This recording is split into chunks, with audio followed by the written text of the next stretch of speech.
Uruguay, Brazil या दक्षिण अमेरिकेतील दोन बलाढ्य देशांमध्ये कोपा अमेरिका या फुटबॉल स्पर्धेची उपांत्यपूर्व फेरी खेळवण्यात आली आहे. दोन देशांमधील या लढतीत 41 फाऊल झाले.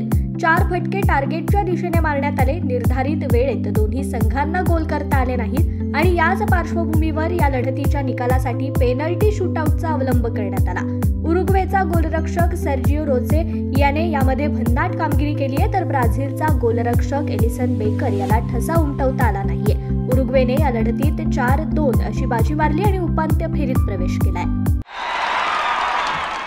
तुर्कस्तान एका गोलच्या आघाडीसह युरो करंडक फुटबॉल स्पर्धेच्या उपांत्यपूर्व लढतीत धक्कादायक निकालाच्या दिशेने असतानाच नेदरलँड्सच्या खाती उत्तरार्धात 6 मिनिटात 2 गोलची नोंद झाली आहे आणि त्या बळावर डच संघाने 20 वर्षांच्या कालावधीनंतर उपांत्य फेरी गाठली आणि त्यांनी 2-1 फरकाने शानदार विजय मिळवला.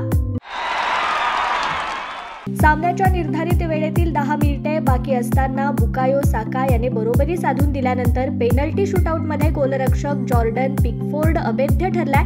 त्यामुळे निर्धारित व अतिरिक्त वेळ मिळून 120 मिनिटातील 1-1 गोल बरोबरीनंतर पेनल्टी शूटआउटमध्ये स्वित्झर्लंडला 5-3 फरकाने नमवून इंग्लंडने युरो करंडक फुटबॉल स्पर्धेची उपांत्य फेरी गाठली आहे. झिम्बाब्वे विरुद्ध भारत संघात T20 मालिकेतील दुसरा सामना काल हरारेला पार पडला. या सामन्यात भारतीय संघाने 100 धावांनी दणदणीत विजय मिळवलाय आणि या विजयासह भारताने 5 सामन्यांच्या T20 मालिकेत 1-1 अशी बरोबरी साधली. या सामन्यात भारतीय संघाने झिम्बाब्वे समोर 235 धावांचं लक्ष्य ठेवलं होतं. या लक्ष्याचा पाठलाग करताना झिम्बाब्वेचा संघ 18.4 षटकात 134 धावांवरच सर्वबाद झाला.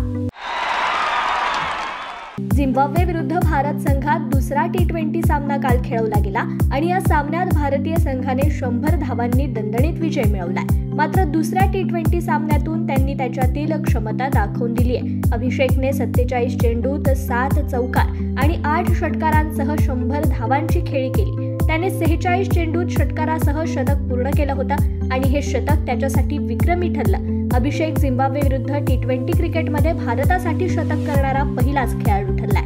याशिवाय पदार्पणानंतर केवळ दुसऱ्याच सामन्यात शतक करणाराही तो भारताचा पहिलाच खेळाडू ठरलाय. भारतीय महिला क्रिकेट संघ आणि दक्षिण आफ्रिका महिला क्रिकेट संघ यांच्यात काल 3 T20 सामन्यांच्या मालिकेतील दुसरा सामना चेन्नईच्या एम चिदंबरम स्टेडियमवर आयोजित करण्यात आला होता. मात्र या दुसऱ्या T20 सामन्यात पावसानेच बाजी मारली. भारताविरुद्धच्या दुसऱ्या T20 सामन्यात नाणेफेक हरल्यानंतर दक्षिण आफ्रिकेने 20 षटकात 6 गडी गमावून 177 धावा केल्या होत्या. मात्र आफ्रिकेचा डाव संपल्यानंतर काही वेळातच पाऊस सुरू झाला, जो संततधार सुरूच होता. त्यामुळे पंचांनी अखेर सामना रद्द करण्याचा निर्णय घेतलाय.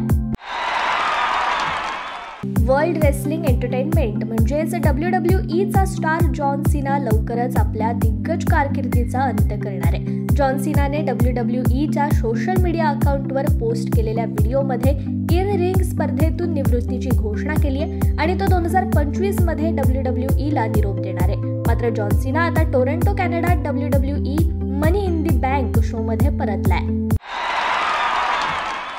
कार्लोस अल्कराज आणि जॅनिक सिन्नर हे ऑल इंग्लंड क्लबच्या उपांत्य फेरीतील टक्कर मार्गावर ठामपणे थांबल्यामुळे जागतिक क्रमवारीत दुसऱ्या क्रमांकावर असलेल्या कोको गॉफला काल अमेरिकन देशबांधव एम्मा नवारोने विम्बल्डन मधून बाहेर पाठवलाय. मात्र गॉफचा 6-4 आणि 6-3 असा चौथ्या फेरीत पराभव केला गेलाय आणि या स्पर्धेत अव्वल 10 महिलांपैकी फक्त 2च सीडे उतरले.